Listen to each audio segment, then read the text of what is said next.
देखिए, ज़्यादातर लोग इन न्यूज़ इवेंट्स को दो तरह से देखते हैं। या तो वो न्यूज़ ट्रेडिंग के नाम पर गैम्बलिंग करते हैं, या फिर डर की वजह से इनको ट्रेड ही नहीं करते हैं। लेकिन दोनों ही केस में उनको कोई आइडिया नहीं होता कि ये डेटा होते क्या हैं और इनकी वजह से मार्केट में कितना बड़ा मूव आ सकता है और क्यों आ सकता है। देखिए, ये डेटा कोई न्यूज़ इवेंट नहीं है। ये दुनिया की सबसे बड़ी इकोनॉमी का सबसे इम्पोर्टेंट इकोनॉमिक डेटा है, जिसकी वजह से उनको बड़े बड़े इकोनॉमिक डिसीजन लेने होते हैं, जिसकी वजह से पूरे फॉरेक्स मार्केट के ऊपर इनका बहुत ज़्यादा इम्पैक्ट होता है, शॉर्ट टर्म में भी और लॉन्ग टर्म में भी। तो चलिए आज की वीडियो में डिकोड करते हैं यूएस के सभी एम्प्लॉयमेंट डेटा इवेंट्स को। तो इस डेटा को हम 3 स्टेप्स में समझेंगे। पहले हम समझेंगे कि आखिरकार ये डेटा होते क्या हैं। उसके बाद हम समझेंगे कि इन डेटा का किस तरह से फॉरेक्स मार्केट के ऊपर इम्पैक्ट होता है और क्यों इम्पैक्ट होता है। सबसे लास्ट में हम देखेंगे कि किस तरह से रिलीज के टाइम पर इन डेटा को आपको समझना है और चार्ट के ऊपर किस तरह से आपको ट्रेड को प्लान करना है, राइट। तो सबसे पहले समझते हैं कि आखिरकार ये डेटा होते क्या है। तो देखिए, यूएस के अंदर एक गवर्नमेंट डिपार्टमेंट है इनका, ब्यूरो ऑफ लेबर स्टैटिस्टिक्स। इसका काम होता है कि जितनी भी यूएस इकोनॉमी के अंदर जॉब रिलेटेड रिपोर्ट्स होती हैं उनको पब्लिश करना, राइट। तो उन्हीं रिपोर्ट्स में से एक रिपोर्ट ये मंथली पब्लिश करते हैं, जिनमें कि ये 4 डेटा हमारे पास प्रोवाइड किए जाते हैं इस रिपोर्ट के अंदर, राइट। कौन से 4 डेटा होते हैं ये? NFP number, revisions, average hourly earnings और अनएम्प्लॉयमेंट रेट, राइट। ये 4 डेटा इसमें हमें प्रोवाइड होते हैं इस रिपोर्ट के अंदर। और ये रिपोर्ट जो पब्लिश होती है वो हर महीने के फर्स्ट फ्राइडे को रिलीज की जाती है, राइट। तो इसका डे भी फिक्स है आपके लिए। तो वन बाई वन हम समझते हैं कि ये 4 डेटा आखिरकार होते क्या हैं। तो देखिए, सबसे पहले होता है हमारे पास एनएफपी नंबर। ठीक है, एनएफपी को नॉन फार्म पेरोल्स भी बोलते हैं और नॉन फार्म एम्प्लॉयमेंट चेंज भी इसी को बोलते हैं, राइट। और ये पूरे जॉब मार्केट के अंदर, पूरे जॉब डेटा के अंदर सबसे इंपॉर्टेंट डेटा यही होता है, नॉन फार्म पेरोल का डेटा, राइट। अब ये डेटा होता क्या है? तो देखिए, पूरी यूएस इकोनॉमी के अंदर केवल फार्मिंग सेक्टर को छोड़ के पूरी इकोनॉमी के अंदर जितनी भी जॉब एडिशन हुई है या फिर रिमूव हुई है, वो जॉब का नंबर ये डेटा शो करता है, राइट। यहाँ पे मैंने लिख के भी रखा है कि official monthly job number in non farm sector in US economy. और ये डेटा शो कौन से महीने का डेटा करता है? अगर इस महीने डेटा रिलीज हो रहा है तो पिछले महीने पूरी यूएस इकोनॉमी के अंदर कितने जॉब एडिशन हुए थे टोटल, फार्मिंग सेक्टर को छोड़ के, वो ये नंबर शो करता है, right. As simple as that. ठीक है, एक बार फॉरेक्स फैक्ट्री पर और देख लेते हैं। तो देखिए, इस बार ये 16 दिसंबर को रिपोर्ट पब्लिश होगी। ठीक है, इस बार देखिए ट्यूसडे को रिपोर्ट आ रही है। ये नॉर्मली ये फ्राइडे को ही रिलीज की जाती है, राइट। पहली बार ये ट्यूसडे को रिलीज हो रही है। आप इसमें देख सकते हो कि ये जो 4 डेटा मैंने बताए थे वो आप यहाँ पे क्लियरली मेंशन देख सकते हो। एवरेज आवरली अर्निंग्स यहाँ पे है, नॉन फार्म एम्प्लॉयमेंट चेंज है और अनएम्प्लॉयमेंट रेट भी है। रिविजन्स के बारे में भी हम थोड़ी देर में बात करेंगे, कहाँ पे मिलेगा आपको, राइट। तो देखिए, नॉन फार्म एम्प्लॉयमेंट चेंज पे मैं क्लिक करता हूँ तो यहाँ पे आपको इसकी पूरी हिस्ट्री दिख जाएगी, कैसे कैसे रिलीज होता है। तो जैसा कि फॉरेक्स फैक्ट्री के बारे में आप जानते हो, यहाँ पे 3 चीज़ें हमारे पास होती हैं, प्रीवियस, फोरकास्ट और एक्चुअल। तो ये जो एक्चुअल डेटा है, जैसे कि पिछली बार जो डेटा रिलीज हुआ है वो 20 नवंबर को रिलीज हुआ है। तो ये नवंबर में रिलीज हुआ है डेटा, तो ये कौन से महीने का डेटा हुआ? ऑब्वियसली अक्टूबर का। तो अक्टूबर मंथ में पूरी यूएस इकोनॉमी के अंदर फार्मिंग सेक्टर को छोड़ के 119 के जॉब एडिशन हुई थी, राइट। फोरकास्ट ये बताता है कि मार्केट क्या प्रेडिक्ट कर रही है, कितनी जॉब आएंगी, ठीक है।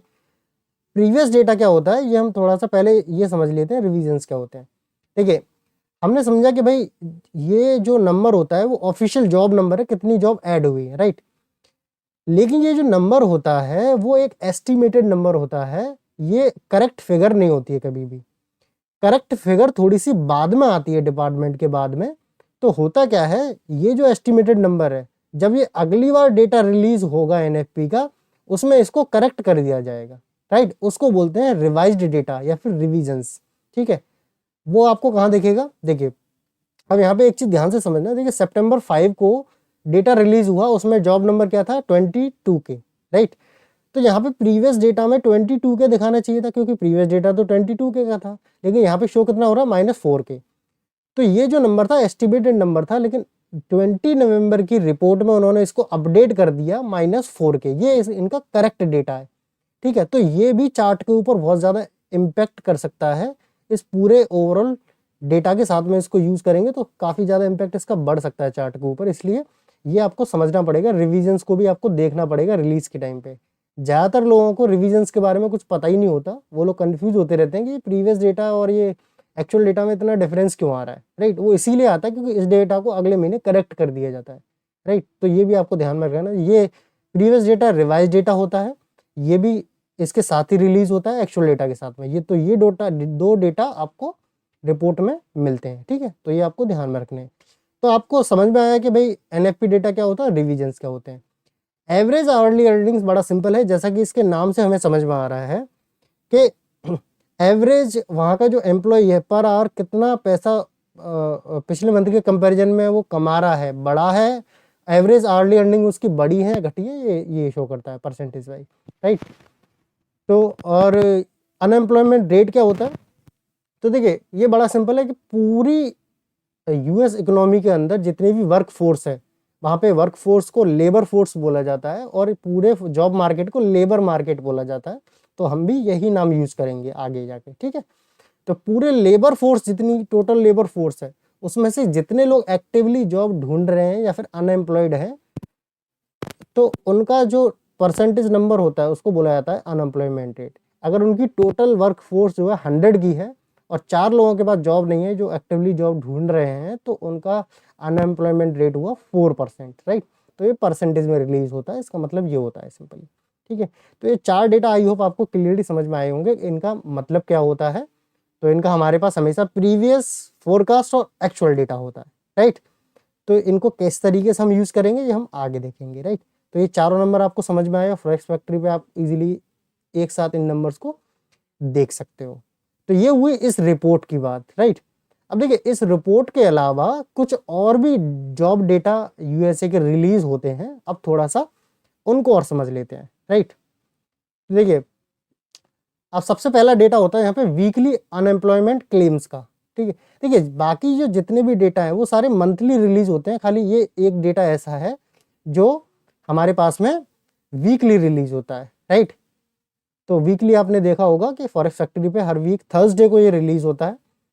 और ये क्या होता है, देखिए वहाँ यूएसए के अंदर क्या होता है, जितने भी अनएम्प्लॉयड लोग हैं वहाँ, तो अनएम्प्लॉयड लोगों के लिए गवर्नमेंट कुछ स्कीम्स चलाती है, उनको कुछ बेनिफिट्स देती है, ठीक है। तो हर वीक जितने लोग नए फाइल कर रहे हैं उस बेनिफिट्स को लेने के लिए, अनएम्प्लॉयमेंट बेनिफिट्स को लेने के लिए, उसका ये नंबर शो करता है, राइट। तो बड़ा सिंपल है, इसको फॉरेक्स फैक्ट्री पे भी इसको देख लेंगे आगे जाके। तो ये दिख जाएगा आपको, ये रहा अनएम्प्लॉयमेंट क्लेम्स। जैसे कि ये दिख रहा है हम प्रीवियस डेटा 236 था, ठीक है, जो भी एक्चुअल डेटा रिलीज होगा। तो यहाँ पे जो भी डेटा रिलीज होगा एक्चुअल, उसका मतलब ये होगा सिंपली कि पिछले वीक में कितने लोगों ने अनएम्प्लॉयमेंट बेनिफिट्स लेने के लिए उनको क्लेम उन्होंने भरा है, अनएम्प्लॉयमेंट के लिए उन्होंने फाइल किया है, वो यानी कि गवर्नमेंट को बता रहे हैं कि भाई हम अनएम्प्लॉयड हैं। तो गवर्नमेंट के पास जितने भी टोटल अनएम्प्लॉयड लोग होते हैं उनका डेटा वीकली पहुंचता रहता है। इस डेटा के बेस पे ही आगे के ये जो नंबर्स हैं उसके बेस पे बनाए जाते हैं कि कितना अनएम्प्लॉयमेंट रेट वहाँ पे चल रहा है, ठीक है, और कितना आगे जाके ये जो एनएफपी नंबर है ये किस तरीके से बदलाव आ सकता है इसके अंदर, ये इसी के बेस पे प्रिडिक्ट किया जा सकता है, राइट। तो ये ट्रेडिंग में बहुत ज़्यादा काम नहीं आएगा, लेकिन इन नंबर्स को प्रिडिक्ट करने में काफ़ी काम आ सकता है। इसके बारे में फिर कभी चर्चा करेंगे, राइट। आगे डेटा है कि ADP non farm employment change, ठीक है। यहाँ पे भी आप देख रहे हो कि एनएफपी डेटा का मेंशन किया गया है, ठीक है। तो देखिए इस डेटा में और इस डेटा में फ़र्क क्या होता है। देखिए एडीपी वहाँ पे एक प्राइवेट ऑर्गेनाइजेशन है जो कि वहाँ पे प्राइवेट सेक्टर की जो कंपनीज है उनके जो एम्प्लॉयज़ हैं उनकी सैलरीज वगैरह को प्रोसेस करने का ये कंपनी काम करती है, राइट। तो ये जो कंपनी है ये एनएफपी नंबर की रिपोर्ट से 2 दिन पहले अपना डेटा रिलीज करती है कि प्राइवेट सेक्टर में फार्मिंग सेक्टर को छोड़ के कितने जॉब एडिशन हुए हैं पूरे यूएसए के अंदर, ठीक है, वो ये डेटा शो करता है। इसमें गवर्नमेंट जॉब, प्राइवेट जॉब सभी इंक्लूड होते हैं, इसमें केवल private job, private sector include होता है। ओके। और ये काफ़ी बार गलत भी होते हैं, क्योंकि देखिए वहाँ पे प्राइवेट सेक्टर बहुत बड़ा है, तो ये इनका जो सैंपल साइज है वो बहुत छोटा होता है। कुछ कंपनियों का डेटा ये रिलीज कर देते हैं, राइट। तो एक तरीके से इसको माना जाता है प्रीव्यू। ये जो डेटा रिलीज होगा उससे 2 दिन पहले ये रिलीज होगा, तो इसको प्रीव्यू डेटा माना जाता है कि इसके आधार पे थोड़ा सा प्रिडिक्ट किया जाता है कि एनएफपी नंबर कैसा आ सकता है एक्चुअल। तो इसका बहुत ज़्यादा इम्पैक्ट चार्ट के ऊपर नहीं होगा, लेकिन इससे एक आइडिया हो जाता है कि आपको कि भाई एनएफपी नंबर किस डायरेक्शन में जा सकता है, राइट। लेकिन ये ज़्यादातर गलत होते रहते हैं, तो इसलिए इसको सीरियसली नहीं लेना। बस एक आइडिया के लिए आपको देखना है कि कैसा एनएफपी नंबर हो सकता है, ठीक है। 2 दिन पहले ये रिलीज होता है और ये प्राइवेट सेक्टर का डेटा होता है, राइट। जॉल्ट्स जॉब ओपनिंग्स, ये क्या होता है? देखिए हमने बात कर ली कि भाई पिछले महीने कितने जॉब एडिशन हुए थे यूएस इकोनॉमी के अंदर, वो एनएफपी नंबर हुआ। वीकली कितने लोग अनएम्प्लॉयमेंट के लिए फाइल कर रहे हैं बेनिफिट्स के लिए, वो हमारे पास ये आ गए। कितने लोग जॉब ढूंढ रहे हैं वहाँ पे, अनएम्प्लॉयमेंट रेट उससे निकल के आ गया। कितने लोग पैसा कमा रहे हैं ये आ गया यहाँ पे, ये प्राइवेट सेक्टर का डेटा आ गया। जॉब्स ओपनिंग वो डेटा हो गया कि पिछले महीने कितनी वैकेंसीज जनरेट हुई हैं पूरे यूएस इकोनॉमी के अंदर, राइट।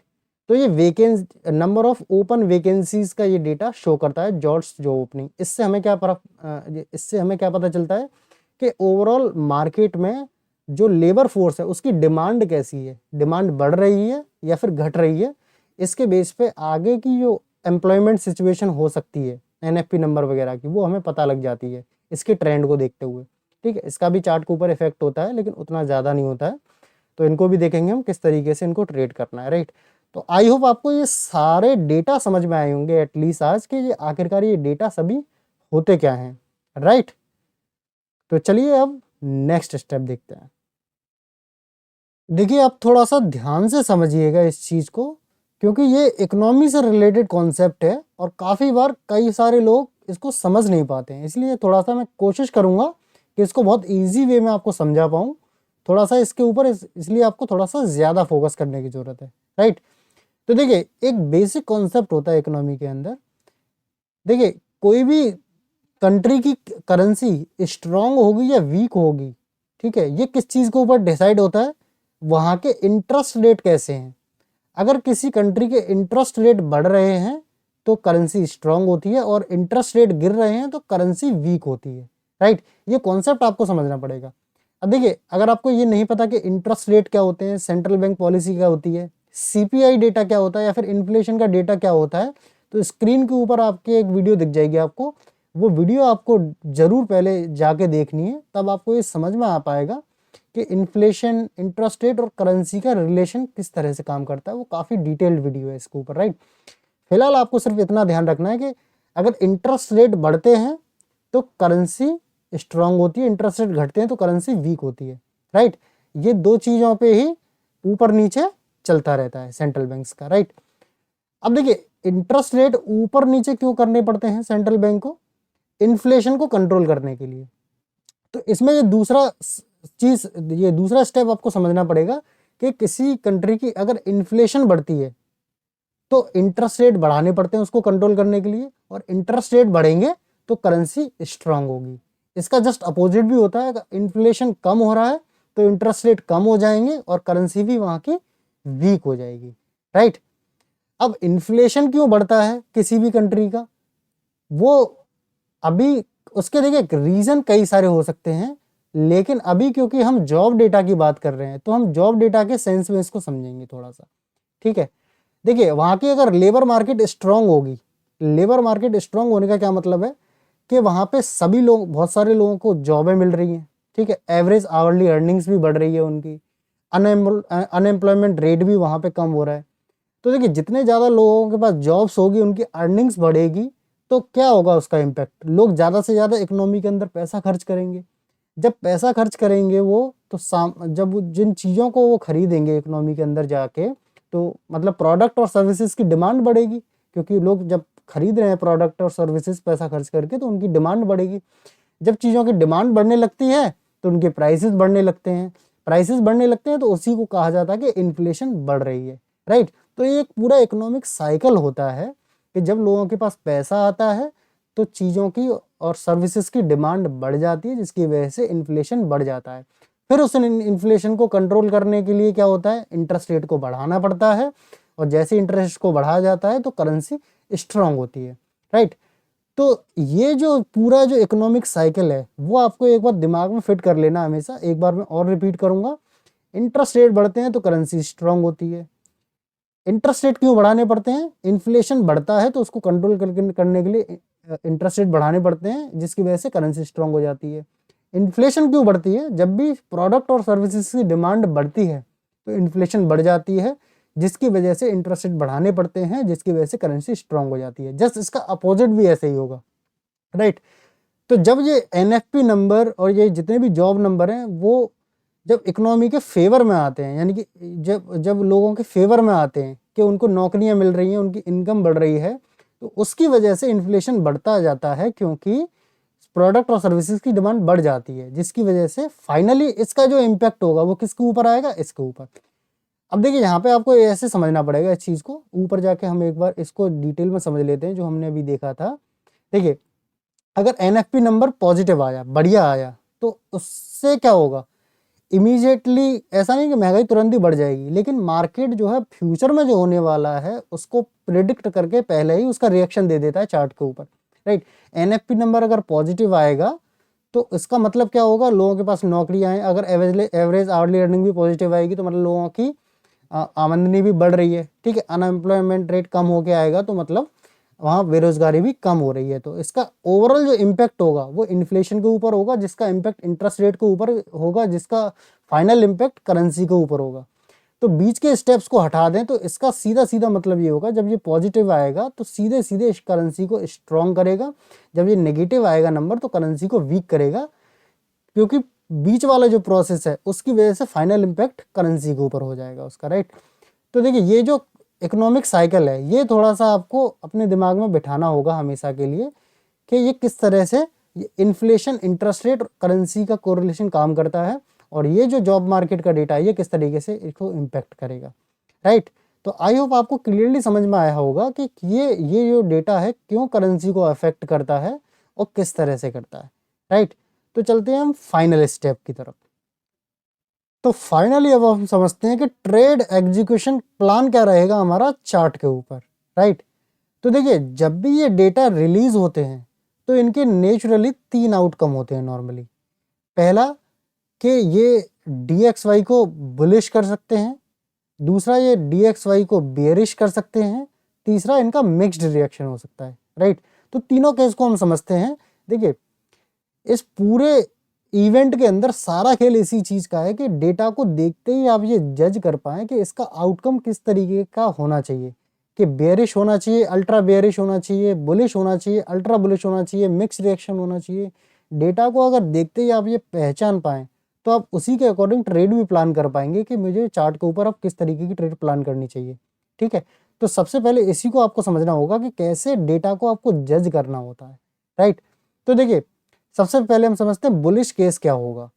तो देखिए जब भी डॉलर के फेवर में ये डेटा रिलीज होंगे, पॉजिटिव डेटा रिलीज होंगे, तो वो बुलिश करेगा DXY को या फिर डॉलर इंडेक्स को, राइट। अब जिन लोगों को डॉलर इंडेक्स के बारे में पता नहीं, डॉलर इंडेक्स क्या होता है, तो स्क्रीन के ऊपर वीडियो दिख जाएगी, उसको आपको जाके देखना है तो कंप्लीट आपको समझ में आ जाएगा। डॉलर इंडेक्स के हिसाब से ही बाकी के सभी पेयर्स के अंदर भी मूव आता है, राइट।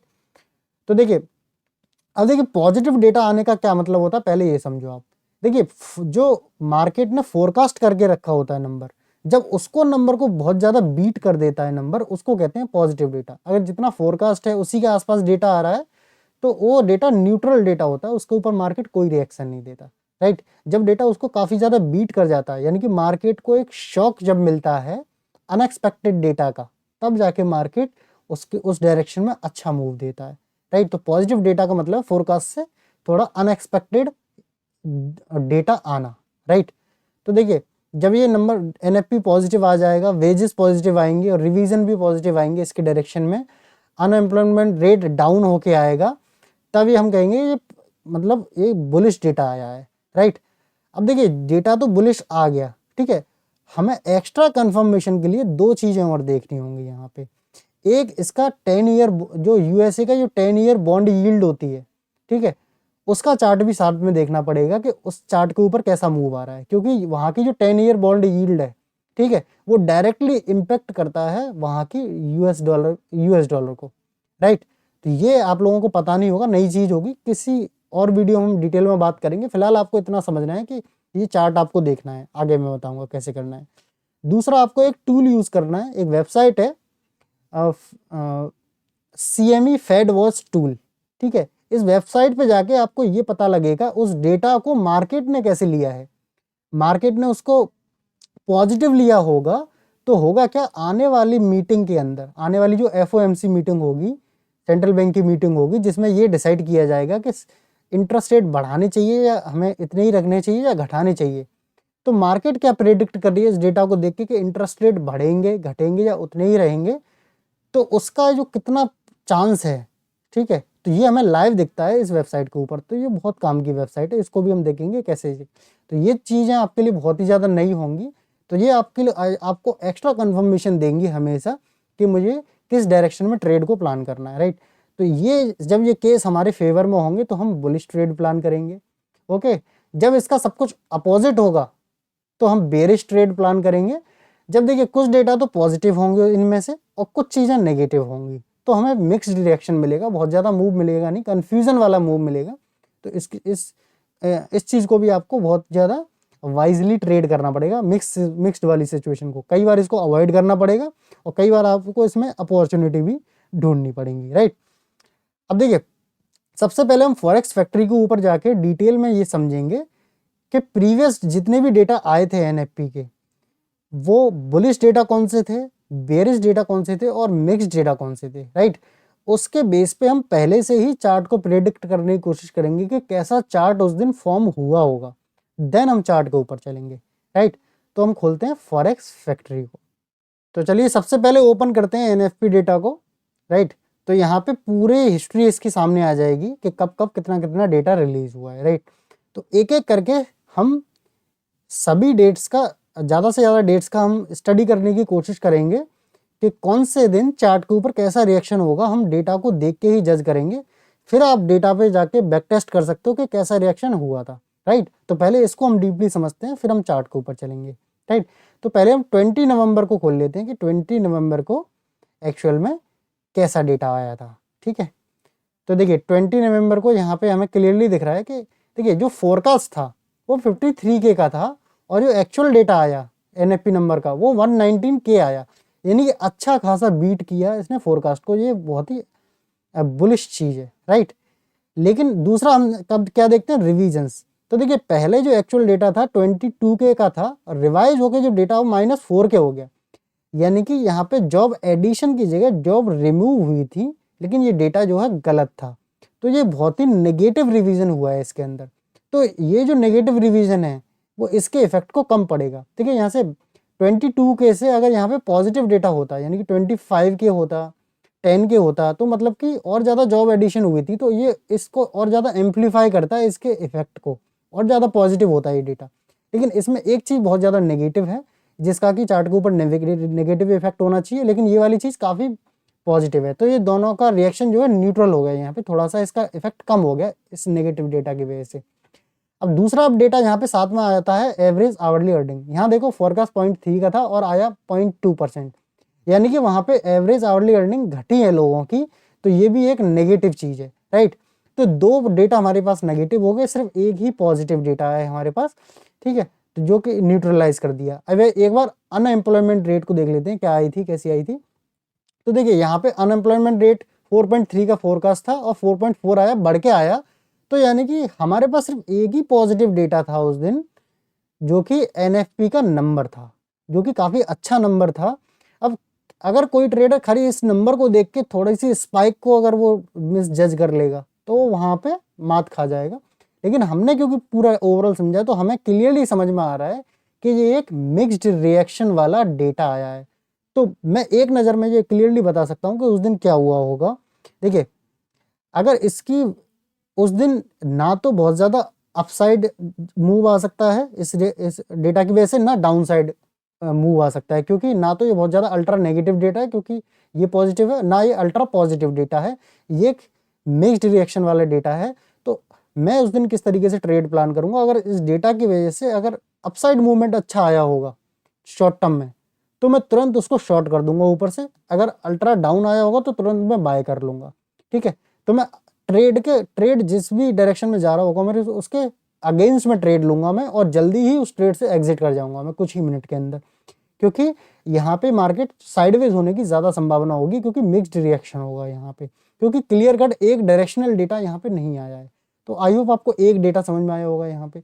तो यहाँ पे हमें मिक्स्ड रिएक्शन होगा और कैसे ट्रेड प्लान कर सकते थे ये समझ में आया। अब सितंबर 5 को देखते हैं हम। सितंबर 5 को ओपन कर देते हैं, कैसा डेटा आया था। देखिए इसमें थोड़ा सा आपको समय देना पड़ेगा, लेकिन आपको एक बार में ऐसा समझ में आएगा कि आप कभी भूल नहीं पाओगे इसको, राइट। तो देखिए यहाँ पे क्या था, फोरकास्ट जो था सितंबर 5 में 75 के था, और जो डेटा आया 22 के, अच्छा खासा बीट किया डाउन साइड में, यानी कि काफ़ी नेगेटिव डेटा आया था ये एनएफपी नंबर का। रिवीजन से एक बार देखते हैं कि पिछले महीने का डेटा था 73 के, रिवाइज होके कितना हुआ 79 के। ये मोर और लॉस सेम सा है, ज़्यादा डिफरेंस नहीं है, थोड़ा सा पॉजिटिव एडिशन हुआ है, तो इसको हम न्यूट्रल कह सकते हैं इस वाली डेटा को, ठीक है। तो इसके ऊपर ज़्यादा इफेक्ट ये नहीं डालेगा। अगर ये डेटा 73 के से कम होता तो ये और अच्छा इफेक्ट देता, ये वाला डेटा मिल के दोनों, right. Average hourly earnings neutral आए थे, जितना फोरकास्ट था उतना ही था, तो ये इसको हम न्यूट्रल मानेंगे, ना पॉजिटिव है ना ये नेगेटिव है। अनएम्प्लॉयमेंट रेट नीचे दिखेगी हमें यहाँ पे, जो कि हमारी ये भी न्यूट्रल 4.3 का फोरकास्ट था, 4.3 आ जाए। तो 3 डेटा हमारे पास न्यूट्रल हो गए, एक डेटा यहाँ पे हमारे पास नेगेटिव हो गया। तो देखिए ये तो नेगेटिव है, ये तो सारे न्यूट्रल डेटा हो गए, तो इनका तो कोई इम्पैक्ट होगा नहीं, केवल इस डेटा का इम्पैक्ट होगा। तो मैं इसको कहूँगा mixed to slight bearish data, ठीक है। इसको अल्ट्रा बेयरिश नहीं कहेंगे। देखिए अल्ट्रा बेयरिश कब होता, इनमें से एक आध डेटा और भी नेगेटिव होना चाहिए, तो ये तो अल्ट्रा बेयरिश होता, क्लियर कट ये डाउन साइड में चार्ट जाता फिर, क्योंकि ये सिर्फ एक डेटा ही नेगेटिव है यहाँ पे, तो ये चार्ट ऊपर नहीं जा सकता इस सिचुएशन में, ये फॉर श्योर हो गया यहाँ पे मेरा, ठीक है। तो यहाँ पे मैं बेयरिश ट्रेड प्लान करूंगा, यहाँ पे बेयरिश मूव ही आया होगा, लेकिन बहुत बड़ा बेयरिश मूव नहीं आया होगा यहाँ पे, क्योंकि बाकी डेटा इसको सपोर्ट नहीं कर रहे। छोटा सा बेयरिश मूव आया होगा, तो वहाँ पे थोड़ा सा रिट्रेसमेंट मुझे ऊपर की तरफ मिलेगा, तो मैं छोटे से टारगेट के लिए यहाँ पे मैं शॉर्टिंग प्लान करता है यहाँ पे। तो ये एक बेयरिश चार्ट था हमारे लिए, मिक्स्ड टू बेयरिश, राइट, ये था। तो चार्ट के ऊपर इसी तरीके का रिएक्शन यहाँ पे डेफिनेटली आया होगा, राइट, ठीक है। तो अब 1 अगस्त का देखते हैं, अब यहाँ पे डेटा क्या आया था। तो 1 अगस्त को देखिए यहाँ पे फोरकास्ट जो था 106 के था, 106 का था, और जो डेटा आया 173 का था। इसको बीट किया इसने, ठीक ठाक तरीके से बीट किया है, ठीक है। और ये नेगेटिव डेटा आया पहला डेटा। रिविजन हम देखेंगे। अब देखिए ये कितना बड़ा गैप आया है इसके अंदर। पिछले महीने इन्होंने रिलीज जब किया, इन्होंने दिखाया कि 147 के जॉब ऐड हुई है, जबकि ऐड सिर्फ हुई थी 14 के एक्चुअल में। तो कितना बड़ा, इसकी वजह से बहुत बड़ा इम्पैक्ट आया होगा चार्ट के ऊपर, बुलिश चार्ट बना होगा, लेकिन एक्चुअल में इसका रिएक्शन जो है नेगेटिव होना था यहाँ पे।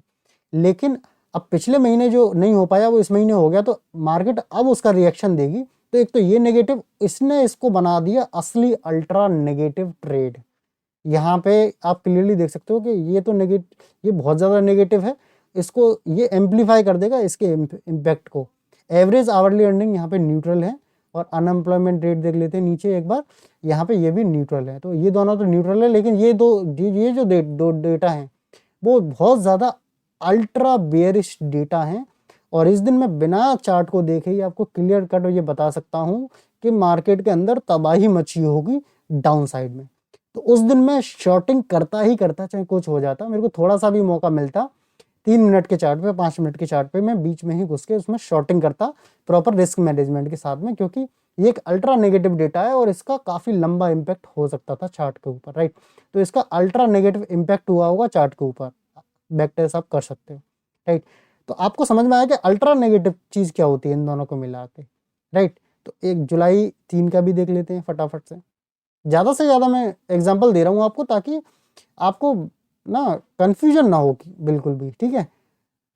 अगर कुछ चीज़ मैं शेयर कर रहा हूँ तो डीप में ही शेयर करूँगा, वरना कोई फ़ायदा नहीं है उस चीज़ का, राइट। तो इसको फटाफट से देख लेते हैं। 111 का फोरकास्ट था, 147 का अच्छी तरीके से इसको बीट किया है डेटा को, पॉजिटिव डेटा था, अच्छा बुलिश डेटा था।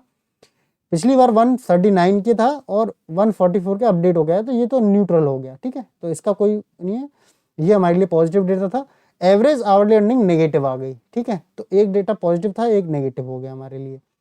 अनएम्प्लॉयमेंट रेट यहाँ पे देखेंगे तो ये भी पॉजिटिव है, तो दो डेटा यहाँ पे हमारे लिए पॉजिटिव आ गए जिन्होंने बीट किया है, और एक डेटा हमारे लिए नेगेटिव आया थोड़ा सा, ठीक है।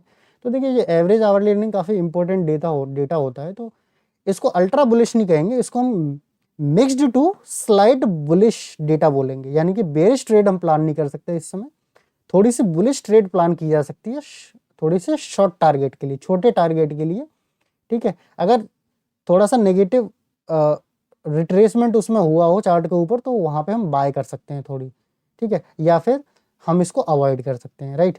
तो ये clear cut ultra bullish data नहीं है, mixed to slight bullish data इसको बोल सकते हैं, राइट। तो उसका रिएक्शन भी थोड़ा सा उसी तरीके का होगा वहाँ पे, राइट। तो देखिए जब हमें ultra bullish ultra bearish data clear cut दिखते हैं, तो वहाँ पे कुछ अलग ही मजा आता है इनको ट्रेड करने में, बहुत बड़े बड़े टारगेट आपको मिलते हैं। लेकिन मिक्स्ड वाले में आपको चार्ट के ऊपर तुरंत जजमेंट लेना होता है कि एक डायरेक्शन में अगर जैसे कि यहाँ पे अल्ट्रा बुलिश, यानी कि यहाँ पे अगर बहुत ज़्यादा अल्ट्रा बुलिश मूव आ जाती तो मैं शॉर्टिंग करता है यहाँ पे, क्योंकि मुझे पता है बहुत ज़्यादा बड़ा मूव यहाँ आ नहीं सकता, क्योंकि एक डेटा इसको सपोर्ट नहीं कर रहा है, ये वाला काफ़ी इंपॉर्टेंट डेटा, तो मैं वहाँ पे शॉर्टिंग प्लान करता, राइट। और साइडवेज मार्केट रहती और कुछ अच्छी कैंडल मेरे को बुलिश दिखती, तो वहाँ पे मतलब मैं वहाँ पे बाय भी कर सकता था, राइट। तो mixed to slight bullish data इसको बोलेंगे। तो और मेरे को एग्जांपल लेने की जरूरत नहीं है, आप डेटा को देखते ही जज एटलीस्ट आप कर पाओगे आप कि ये बुलिश डेटा है, अल्ट्रा बुलिश है, बेरिश है, अल्ट्रा बेरिश है, या फिर मिक्स्ड रिएक्शन वाला डेटा है। उसी तरीके से चार्ट पे भी उसका इम्पैक्ट उसी तरीके का होने वाला है, राइट। तो फाइनली अब हम चार्ट के ऊपर देखते हैं किस तरीके से आपको कैंडल्स को देख के जजमेंट लेनी है, किस तरीके से ट्रेड लेनी है, और जो मैंने दो टूल बताए थे आपको उनका यूज भी साथ में आपको किस तरीके से करना है। तो चलिए अब चार्ट के ऊपर समझते हैं कि हम 20 नवंबर वाले डेटा को किस तरह से चार्ट के ऊपर ट्रेड कर सकते थे, राइट। तो देखिए इनमें से किसी भी इवेंट को ट्रेड करने के लिए आपको 3 चार्ट्स की जरूरत होगी। पहला DXY आपको ओपन करके रखना है, दूसरा यूरो USD आपको ओपन करके रखना है, और तीसरा आपको जो 10 ईयर बॉन्ड यील्ड है वो चार्ट आपको ट्रेडिंग व्यू पे दिख जाएगा, सर्च करना आप 10 ईयर US बॉन्ड यील्ड, तो ये वाला चार्ट ओपन हो जाएगा आपके पास, इस तरह से आ रहा होगा। तो ये 3 चार्ट आपके पास ओपन होने चाहिए, क्योंकि DXY में हम इम्पैक्ट देखेंगे, ट्रेड हमें जो एग्जीक्यूट करना है वो यूरो USD के अंदर करना है। जब भी कोई भी USA से रिलेटेड न्यूज़ होगी तो आपको यूरो USD के अंदर ही आपको ट्रेड एग्जीक्यूट करनी है आपकी, राइट। ठीक है, ये मैं पहले आपको बता चुका हूँ पिछले वीडियो में कि DXY का सबसे ज़्यादा इम्पैक्ट जो होता है यूरो USD के ऊपर होता है, इसलिए डॉलर से रिलेटेड जितनी भी न्यूज़ होंगी उनको आपको ट्रेड करने के लिए यूरो USD में ही आपको ट्रेड को एग्जीक्यूट करना होगा, राइट। तो ये 3 चार्ट हमारे पास आ गए। एक बार हम इवेंट की टाइमिंग चेक कर लेंगे, कितने बजे ये इवेंट रिलीज हुआ था। तो देखिए 7 बजे रिलीज हुआ था ये 20 नवंबर को। तो हम क्या करेंगे, देखिए आप 5 मिनट का या फिर 3 मिनट का चार्ट आपको यूज करना है ट्रेड एग्जीक्यूट करने के लिए, राइट। तो हम 5 मिनट पर टेस्टिंग कर लेते हैं इसकी। तो 5 मिनट का चार्ट हमने DXY का ओपन कर लिया। तो हम यहाँ पे डेट में चलते हैं 20 नवंबर को, राइट। तो 20 नवंबर ये डेट आ गई हमारे सामने। तो 7 बजे की कैंडल कौन सी है, यहाँ पे उसको देख लेते हैं।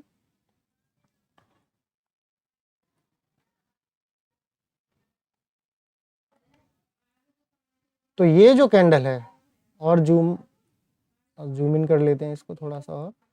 तो देखिए अब देखिए यहाँ पे थोड़ा सा आपको ध्यान से समझना होगा इस चीज़ को कि ये जो कैंडल है वो 7 बजे की कैंडल है 5 मिनट की।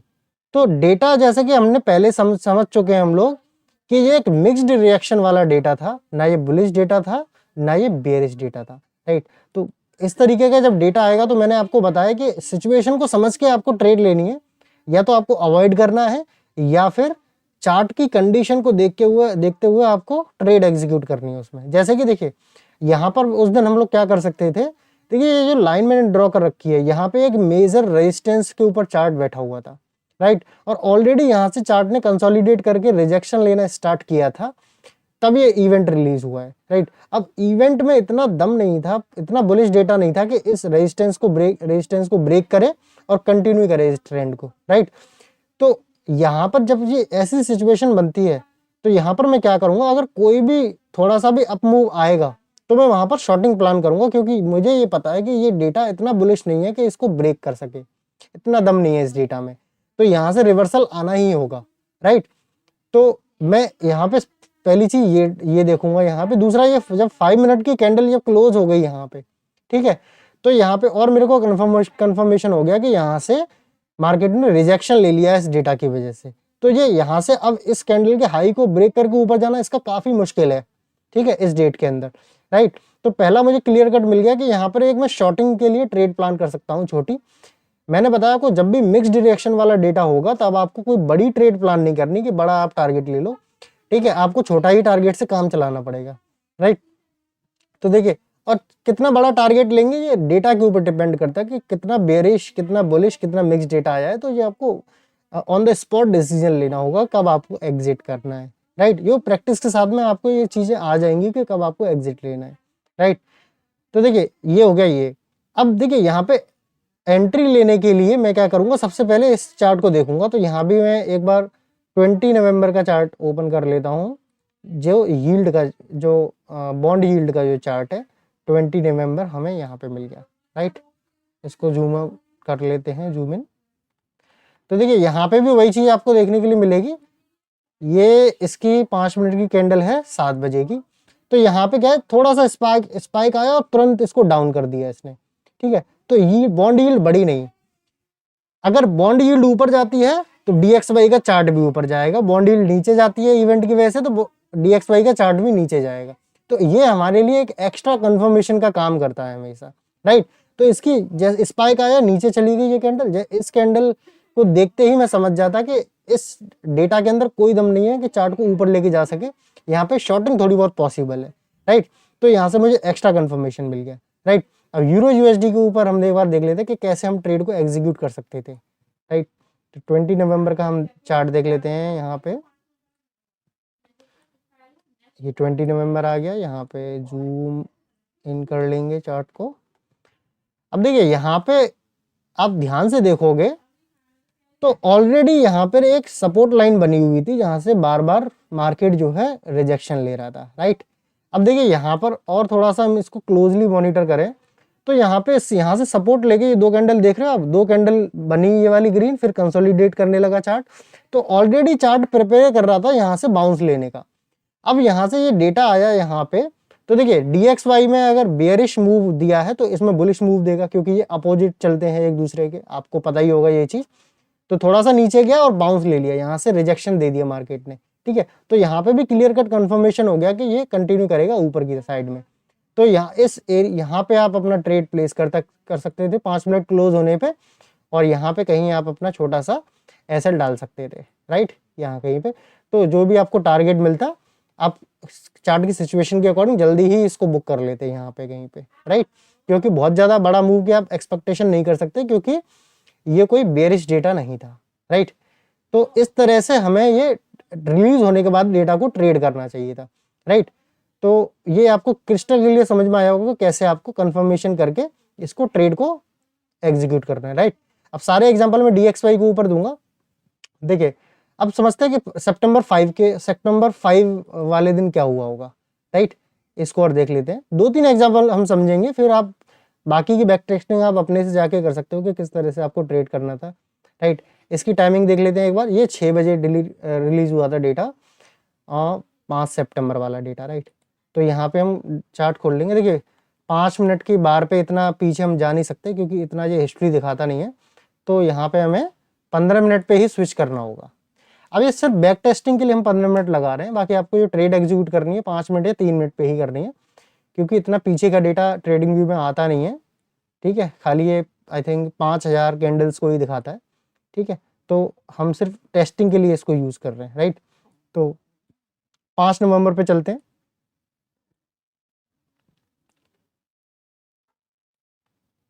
तो 5 नवंबर वाला डेटा यहाँ देखेगा हमको, राइट। 5 नवंबर का यहाँ पे आई थिंक मैंने टेस्टिंग के लिए मार्किंग भी की थी इसकी, ठीक है, राइट। तो ये जो कैंडल है, ठीक है, ये कैंडल 6 बजे की कैंडल है जब डेटा रिलीज हुआ है, राइट। तो यहाँ पर देखिए 15 मिनट की कैंडल है ये इतनी रेड, ठीक है। तो डेटा, अच्छा डेटा एक्सप्लेन करने की जरूरत नहीं है, डेटा की हमने पहले ही इसमें डिस्कशन किया था कि ये स्लाइटली बेयरिश डेटा था, राइट। तो हम शॉर्टिंग के लिए ही प्लान करते, जैसा कि हमने पहले समझा था कि यहाँ पे क्लियर कट हम शॉर्टिंग के लिए प्लान करते। तो यहाँ पे मेरे को पेंडल मिल की कैंडल इतनी बड़ी दिख रही है, यहाँ पे काफी अच्छा बेयरिश मूव आया था, लेकिन यहाँ कहीं पे मेरे को 15 मिनट या 5 मिनट या 3 मिनट्स में देखना था कि यहाँ पे एंट्री के लिए मेरी कोई कैंडल बन रही है नहीं बन रही है, ठीक है। तो ये मैंने चार्ट खोल लेता है यहाँ पे। अब एक बार चेक करते हैं कि इसमें बॉन्ड यील्ड के अंदर उस दिन क्या हुआ था।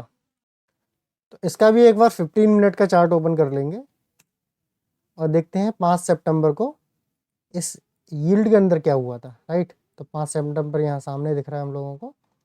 तो यहाँ पे आप क्लियरली देख सकते हो कि 15 मिनट के चार्ट पे यहाँ पे कितना अच्छा डाउनफॉल हमें देखने के लिए मिल रहा था। तो जैसे ही इस तरीके की कैंडल यहाँ पे फॉर्म हुई थी तो मैं समझ जाता था क्लियरली कि यहाँ पे क्लियरली एक डाउन मूव आने की ज़्यादा संभावना है। तो मैं यहाँ पे शॉर्टिंग करता ही करता इसके कंफर्मेशन को लेने के बाद, राइट। तो यहाँ पे मेरे को क्लियरली एंट्री मिल जाती कहीं पे 3 मिनट या 5 मिनट पे, और वहां से मेरे को कंफर्मेशन मिल गया डेटा बेयरिश है ही, तो मैं यहाँ पे शॉर्टिंग करता ही करता, राइट। तो लास्ट एक एग्जांपल ले लेते हैं हम 1 अगस्त वाले डेटा का, कि 1 अगस्त वाले डेटा में हम क्या कर सकते थे, राइट। तो 1 अगस्त वाला डेटा जैसे कि हम पहले ही डिस्कस कर चुके हैं कि ये एक अल्ट्रा बेयरिश डेटा था, क्योंकि यहाँ पे एक्चुअल और प्रीवियस डेटा में बहुत ज़्यादा डिफरेंस था, राइट। और ये वाला डेटा नेगेटिव था ही, तो एक अल्ट्रा बेयरिश डेटा था। इसको मैं बिना चार्ट के ही बता सकता था पहले से कि अल्ट्रा बेयरिश मूव आएगा, उसके लिए मेरे को प्रिपेयर करना था, तो कंफर्मेशन वगैरह लेना था हमको बस। तो DXY पे एक बार चलते हैं। तो ये 30 मिनट के चार्ट पे हमको देखना पड़ेगा, और 30 मिनट सेलेक्टेड है ऑलरेडी। 30 मिनट के चार्ट पे हम देख लेंगे एक बार 1 अगस्त पे जाना पड़ेगा हमको। तो 1 अगस्त आपको मिलेगा आगे,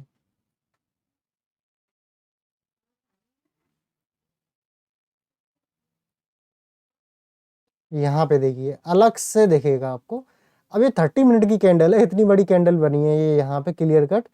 तो यहाँ पे कहीं पे 3 या 5 मिनट की कैंडल पे आपको मौका देखना था एंट्री करने के लिए, राइट। जब भी अल्ट्रा बेयरिश डेटा आता है या फिर अल्ट्रा बुलिश डेटा आता है तो आपको क्या है, रिट्रेसमेंट का भी मौका नहीं मिलता, आपको क्विक डिसीजन लेना होता है एंट्री लेने के लिए, ओके। तो यहाँ पे एक बार 30 मिनट का चार्ट लगा के इस पर भी चेक कर लेते हैं कि उस दिन यील्ड के अंदर क्या हुआ था, राइट। 1 अगस्त में फटाफट से चलेंगे। 1 अगस्त पे आप देख सकते हो यहाँ पे, ये 1 अगस्त का डेटा आ गया आपके पास। ये देखिए यहाँ पे क्लियरली आप देख सकते हो कि ये वाली जो कैंडल है, ठीक है, कितनी बड़ी कैंडल बनी है 30 मिनट पे, जबकि ये 5 मिनट पे वो छोटी छोटी कैंडल होती है। और एक अच्छा खासा डाउन मूव आ रहा था क्लियर कट यील्ड के अंदर भी, तो डॉलर के अंदर तो शॉर्टिंग होनी ही थी अच्छी खासी। तो यहाँ पे मैं थोड़े से बड़े टारगेट के लिए रुकता, क्योंकि देखिए जब भी इतने बड़े मूव आते हैं तो इनकी रिकवरी बहुत जल्दी नहीं होती है उस दिन, ठीक है। उस दिन फिर उसी डायरेक्शन में पूरा चार्ट भागता है, राइट। तो यहाँ पे एक अच्छी हमें बड़ी शॉर्टिंग की अपॉर्चुनिटी यहाँ पे हम लोग देख सकते थे, राइट। तो इस तरह से आपको क्लियर कट तरीके से और एक एक्सपर्ट की तरह इन डेटा को ट्रेड करना होता है, राइट। अब हम लास्ट में एक चीज़ और डिस्कस कर लेते हैं, क्योंकि देखिए आने वाले मंगलवार को हमारा फिर से ये डेटा रिलीज होने वाला है, तो उसके लिए आपको क्या तैयारी करनी है उसके बारे में और बात कर लेते हैं। तभी आपको इस वीडियो का कुछ फ़ायदा मिलेगा कि ये डेटा जो है 16 दिसंबर को रिलीज जो हो रहा है उसको आप ट्रेड कर पाओ, राइट। तो इसमें सिंपली क्या करना है, देखिए सबसे पहले आपको ये देखना है, क्लिक कर लेते हैं। सबसे पहले रिवीजन आपको ध्यान रखनी है कि देखिए एक्चुअल डेटा और प्रीवियस डेटा अभी यहाँ पे सेम दिखा रहा है, लेकिन जैसे ही डेटा रिलीज होगा ये बदल जाएगा। तो सबसे पहले ये देखना है इसमें क्या बदलाव आया है, डेटा क्या आया है, बाकी एवरेज आवरली अर्निंग और आपकी अनएम्प्लॉयमेंट, सबको एक कंबाइंड देखना है कि कौन सी कैटेगरी का डेटा है। उसके बाद से DXY का चार्ट आपको खोल के रखना है 5 मिनट या 3 मिनट का। बॉन्ड यील्ड का चार्ट खोल के रखना है 5 मिनट या 3 मिनट का, ठीक है। बॉन्ड यील्ड में रिकमेंड करूंगा 5 मिनट के खोल के रखो आप। अब एक टूल और एक्स्ट्रा कंफर्मेशन के लिए आपको यूज करना है, जो मैंने स्टार्टिंग में आपको डिस्कस किया था, CME फेड वॉच टूल। ये टूल क्या बताता है कि ये इस डेटा को मार्केट ने किस तरीके से लिया है, राइट, पॉजिटिव वे में लिया नेगेटिव वे में।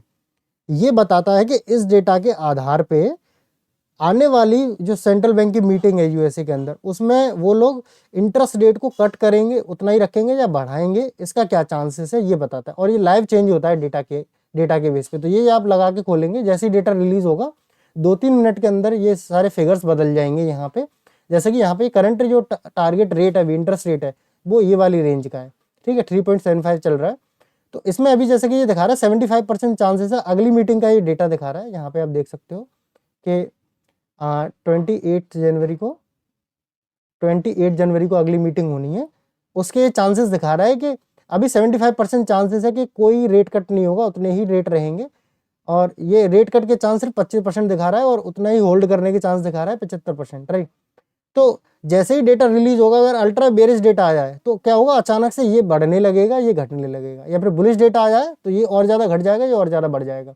अगर ये 10% से ज़्यादा इसमें उछाल आ जाता है और इसमें कमी आ जाती है, तो मतलब कि वो उस डायरेक्शन में ही डेटा जाने की उम्मीद है। या फिर ये 10% घट जाता है, ये बढ़ जाता है, तो उस डायरेक्शन में जाने की उम्मीद है, ठीक है।